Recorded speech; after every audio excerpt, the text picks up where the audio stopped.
Salary पाने से उतना खुश नहीं होते जितना खुश आपसे मिल के हुए हैं, क्या कहना चाहेंगे? हाँ, निश्चय ही झारखंड का बेटा जो लगातार प्रवास के मुद्दों को, आवासीय नीति को लगातार उठा रहा है, झारखंड में 2 सालों में एक नई विचारधारा को लेकर आया है, तो उस बेटे को पाकर अपने सामने एक खुशी है। और मुझे भी इस बात की खुशी है कि मेरे लोग यहाँ जैसे भी हैं आज बहुत अच्छे खुशहाली तरीके के साथ यहाँ दिखे हैं। मैं कामना करता हूँ उनमें प्रवास की पीड़ा हावी ना हो और प्रवास में रहने के बाद भी अपने वतन को, अपने राज्य को याद करें और अपने परिवार की उन्नति के लिए अपना मेहनत करें।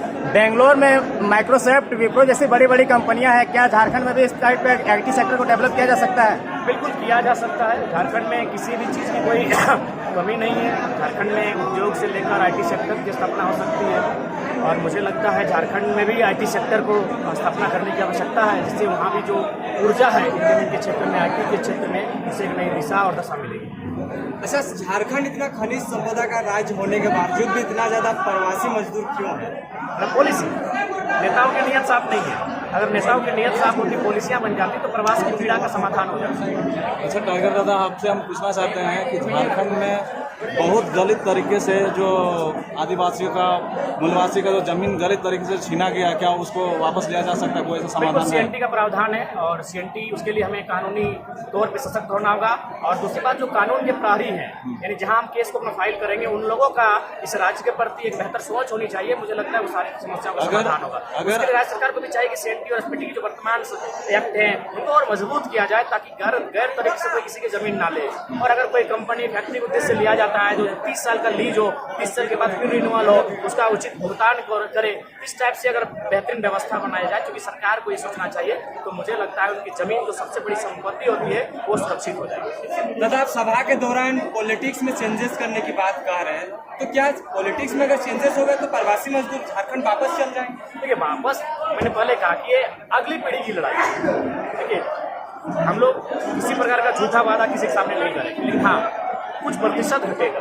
जब हम लोग मान के चलिए जो बहुत फिक्स हो गए, कोई 10 साल से 15 साल से अपने आप को बेहतर पा रहे हैं, लेकिन जो 2-3 साल पहले आए हैं वो घर जाते हैं, फिर 6 महीना बाद आते हैं, फिर साल भर रह के आते हैं, तो उनको एक वैकल्पिक रास्ता बाद में बोकारो के उद्योग में मिल जाएगा अगर हम लोग, हमारी विचारधारा राज्य में स्थापित होती है। दादा, बोकारो धनबाद से जो चिंगारी उठी थी वो चिंगारी अब मुंबई, महाराष्ट्र से होकर बेंगलोर पहुंच गई। अब आगे कहाँ तक पहुंचाएंगे? पूरे देश में फैलाने की जहाँ जहाँ झारखंड के प्रवासी लोग रहते हैं वहाँ तक ये चिंगारी जाएगी। हैदराबाद जाएगा, तमिलनाडु जाएगा, फिर गोवा से है, जहाँ जहाँ मतलब डिमांडिंग होगी वहाँ तक हम लोग अपनी विचारधारा को लेकर, झारखंड की दुख तकलीफ को लेकर उनके साझा करने, उनसे अनुभव साझा करने हम लोग पहुँचेंगे। अगला जो प्रोग्राम सुनने में आया है कि अब हैदराबाद में प्रोग्राम करने जा रहा है, वहाँ किस टाइप का प्रोग्राम होने का? हाँ, इसी प्रकार से कार्यक्रम है प्रवासी मजदूरों के साथ। और एक आखिरी सवाल मेरा जरामदा से कि अभी हम देख रहे हैं जेबी केसेस एक नया, एक उभरता पार्टी नजर आ रहा है सभी को, और उसमें बहुत से ऐसे लोग हैं जो दूसरे पार्टी में काम किए हैं, अधिकारी भी रहे हैं, बड़े बड़े पोस्ट में रहे हैं, और आज देख रहे हैं कि आने वाला दिन में इसमें हमारा भविष्य है और उसका चरित्र ऐसा नहीं है, बहुत खराब है, आदमी उसको पसंद नहीं करता है। अगर जेबी केसेस में वो आते हैं, क्या उसको जेबी केसेस जगह देगी, चुनाव लड़ने के लिए सीट देगी?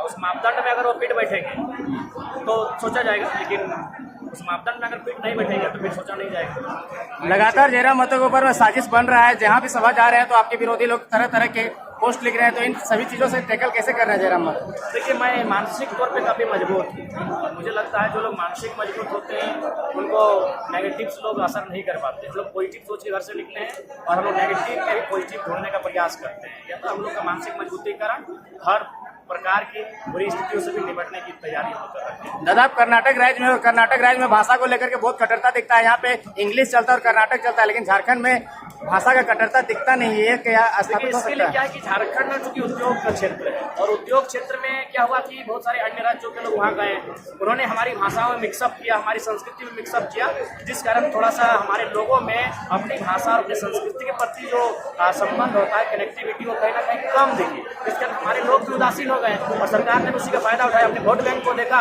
और उन्हें प्रवासी जो लोग गैर झारखंडी थे उनको महत्व दे नजर रखा, उनको महत्व दिया, लेकिन जो मूल झारखंडी है उनको दरकिनार कर दिया। यहाँ लोगों का कहना था कि हम अपना चंदा करके जाएंगे और 2024 में जयराम महतो के लिए प्रचार करेंगे। अगर जयराम महतो जीत जाते हैं तो इन प्रवासी मजदूर के लिए क्या करेंगे? निश्चय पॉलिसियाँ बनाई जाएगी। जो निजी उद्योग है, जो मैंने हमारी सहकारी संस्थाओं के माध्यम से जो उद्योग संचालित होते हैं, कंपनियां, फैक्ट्रियां, खनन है, वहाँ 75-80% झारखंडियों का होगा, झारखंडी को होना वो भी चिन्हित होगा।